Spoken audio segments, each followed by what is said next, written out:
another team from North London, aren't we? We're going to start with them. I think we've got loads to speak about when it comes to the Arsenal. Getting thumped by Brighton at home does not help the cause. I think it pretty much ends the cause for the season. And I just wanted to bring it up. We spoke about it in the pre-pod meeting. I really wanted to talk about it on this episode, because the idea of obviously it's doing the rounds, isn't it? Calling them bottle jobs, bottlers, which that argument's one to be had in itself. But the idea of pressure in a title running, and I text you straight after the result because I couldn't believe the result, to be honest. I thought they'd really take it as far as they could this season. And I text you straight after, and I was saying just about how interesting it is what pressure can do to a football team or to a player, etc. And yes, I just wanted to start off by talking about this title charge of Arsenal's and how it's all come crumbling down and what pressure really can do to a team in situations like this, really. Yeah, absolutely. And I think that 29 games in, like we said, and I'd had to find this at some point, they were 8 points ahead. Let's say, obviously, City had a game in hand, so 5 points ahead. Yeah. To currently now be 4 or 5 points behind within 6 games and it's such an easy term, isn't it? Bottle job, like you say, but 93% of this season, Arsenal have been at the top of the league, and then for not to win it is incredibly naive, incredibly. This is just an incredible bottle, isn't it? I cannot believe that. It's just the word. It is. It's sad. It's sad to lower yourself to the word, isn't it? But it is. It just is. And there's no real getting away from it. And go on. Because obviously, as a Liverpool fan, you had this when City were again trying to claw back a sort of a points tally when it was Suarez and Brendan Rodgers that season, and it was a similar sort of thing because you were so far ahead at one point, or you were so close, probably even closer than Arsenal have been, because it doesn't even look like it's going to be going to the last game. City win next game, they win the league all of a sudden, and it shows their sort of maturity towards the end of the season, like they always have done in the Premier League. It's a good foundation for Arsenal, but it also means that they've bottled another season, because last season top 4, this season top of the league. But at least they're getting better with each season. It's just a worry, isn't it, for how Mikel and Arsenal are. Definitely, and I think it's interesting you mentioned that season with Liverpool, because it took me straight back.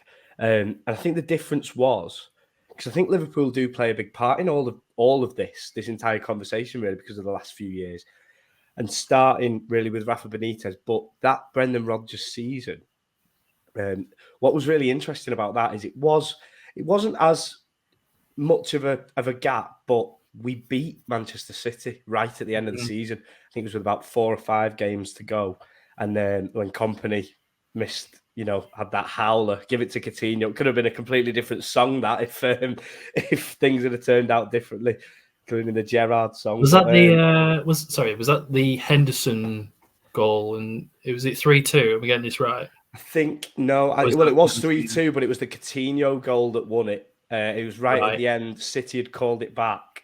Oh yeah, was it Milner? Milner scored. Is that? I think so. Yeah, and I think so. Coutinho, the ball comes through. Kompany could easily just put his foot through it, boot it out of play, or boot it forward.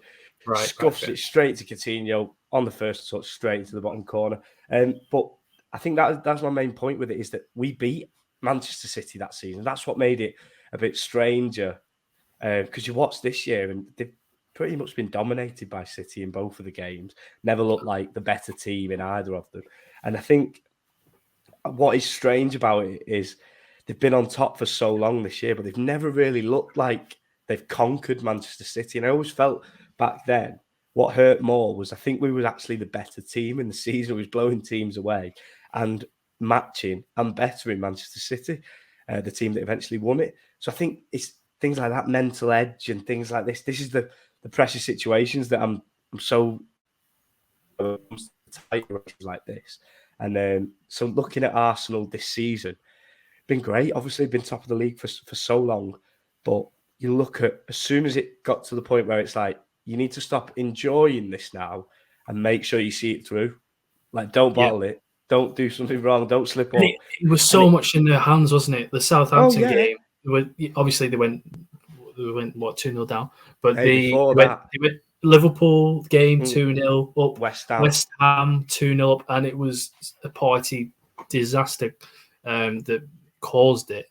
It's their own undoing at the end of the day, and it's something that could have easily been so fixed if it wasn't for the way they have. You look. What was the most heartbreaking thing for me? I think when they sit down and review this season, I think when we were looking at it at the time, if they'd have done what they should have done in those 3 games, the City game wouldn't have mattered, and the City game was the big turning point, really, when it leapfrogged in their favour, wasn't it? I know it became in City's hands before, but they had to win that game for it to be. If Arsenal had won that game, then all service would have been resumed. But they'll look back and think, if we'd have won all those games, they could have battered us 4-1 and we'd have still been fine. And we could have just, trotted on along to winning the league title.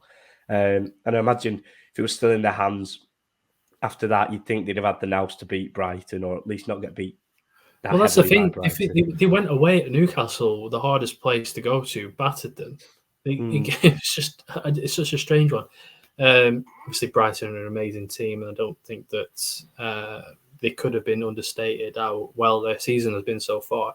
Could still get the top 4 at the end of the day, but I think Arsenal fans, I don't want to say it, I've got a smile on my face saying it, but they have been saying that they've won the league way too early, haven't they? I think it feels nice for them to get their comeuppance, but at least at the end of the day, it's a hollow victory, but they've got Champions League next season. It's a nice foundation for them, and I think that under Mikel, it's a nice progression, and it shows that if you stick with a manager, then there's something in that, isn't there? Rather than the constant change, what we spoke about before with Pochettino and going to Chelsea. And I did mention to Charlie yesterday that Pochettino will be sacked within 6 months. So hopefully your predictions have been pretty on point this season as well, haven't they?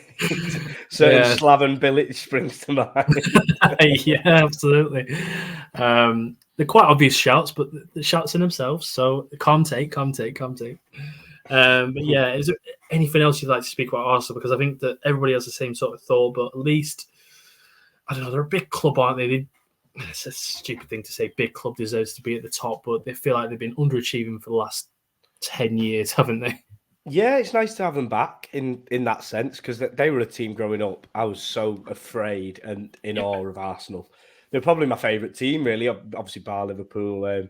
But to watch, I'd always watch the Arsenal games because of the squad and how brilliant they were. So it's good to see him up there challenging again. And like you say, I think we spoke early on this series about in the Talk Nonsense series about who'd have thought you'd give a manager a bit of time, and look what happens. So it's food for thought for a lot of managers and ownership models to say Arteta could have been sacked 3 or 4 times, and look what they've done this season. Not quite got it, but moving in the right direction. And it'll be very interesting to see what they do in the summer now, because in the grand scheme of things, they're up there now and they're a big part of it. So you look at the likes of Declan Rice and Moises Caicedo, and you think they're players that now might think, I fancy going there. I fancy going playing at that lovely ground and playing for Arsenal. So it'll be very interesting to see what they can do this summer, as opposed to in summers previous where they've not really had the pull of Champions League football. Yeah. So it'll be really interesting to see if they can pull off those big signings in the summer, and if that's all it takes for them to take that next step and win it.